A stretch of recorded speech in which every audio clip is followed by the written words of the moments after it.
Hi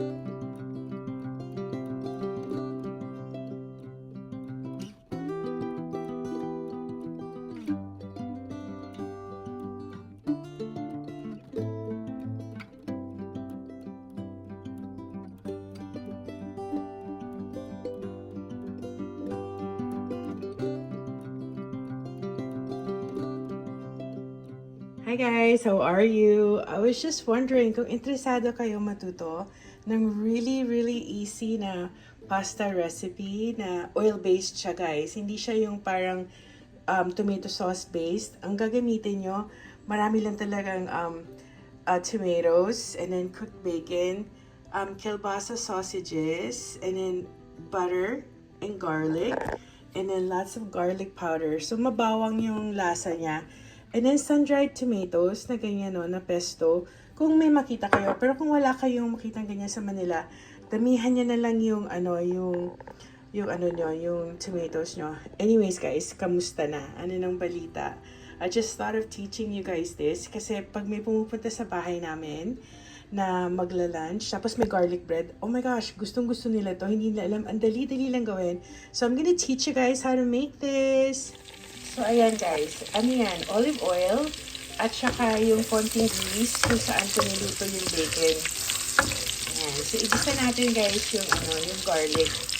So, masarap to kasi may konti na siyang bacon fat pero konti lang talaga. I didn't use a lot. And then, there you go. And then guys, lalagay natin ang tomatoes. Damihan natin yung, yung tomatoes na. I'm not sure kung nakatry na kayo ng mga ganitong klaseng pasta, yung oil-based.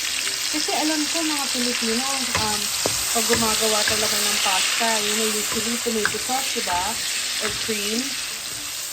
So, eto guys, masarap talaga to.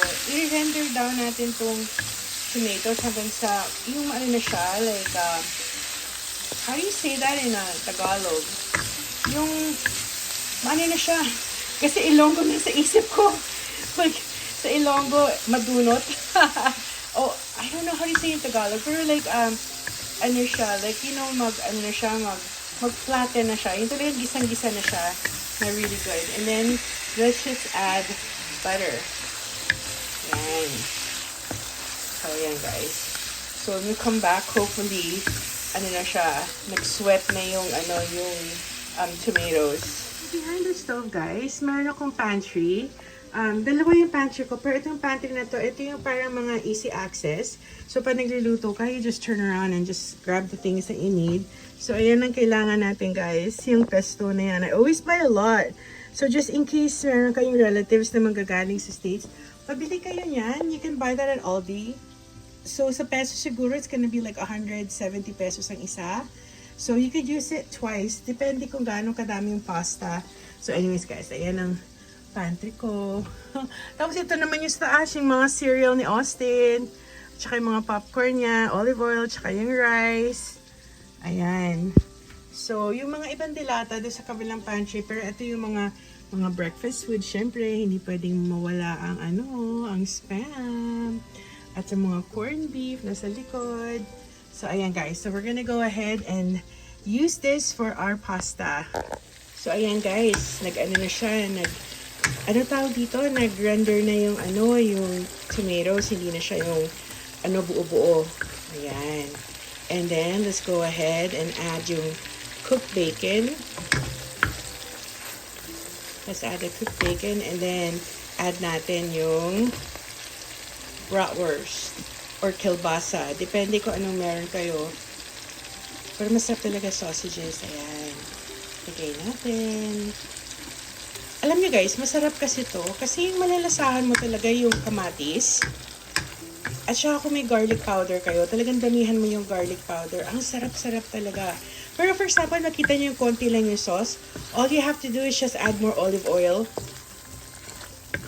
Kasi nga, like I said, olive oil based sauce to. So, yan. Lagay na natin yan. Yan. Oh nga pala. We have to go ahead and put the sun-dried tomatoes na pesto. Ayan. Ang hirap guys. Isang kamay ko lang kasi ginagamit ko. Ayan. Ayan yung pesto. na sun-dried.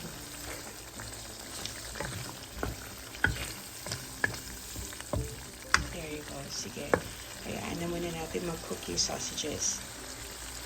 So, ayan yung itsura niya, guys. Nag-add pa ako ng extra sun-dried olive oil, and then dinamihan ko pa yung garlic powder. Para talagang masarap na mabawang siya. And then let's go ahead and i-mix natin.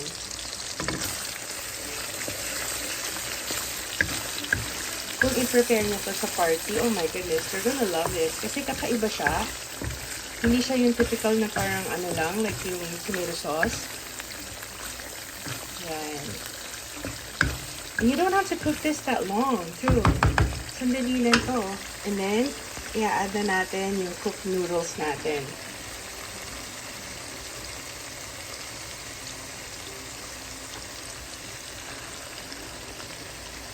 Yan na muna, let's see. Again guys, ang hirap na isang kamay lang. O sige, next na. Ano pakita ko sa inyo pag na-mix na. So guys, ayan, nahalo ko na. So this is how the pasta looks like. And then I just added, like some black pepper and then some parsley on top. So ayan. Ang sarap-sarap talaga nito guys, I'm telling you. Kasi ang masarap dito, yung oil niya, very garlicky at saka very malasa because of the garlic powder, the garlic itself, and then yung kamatis.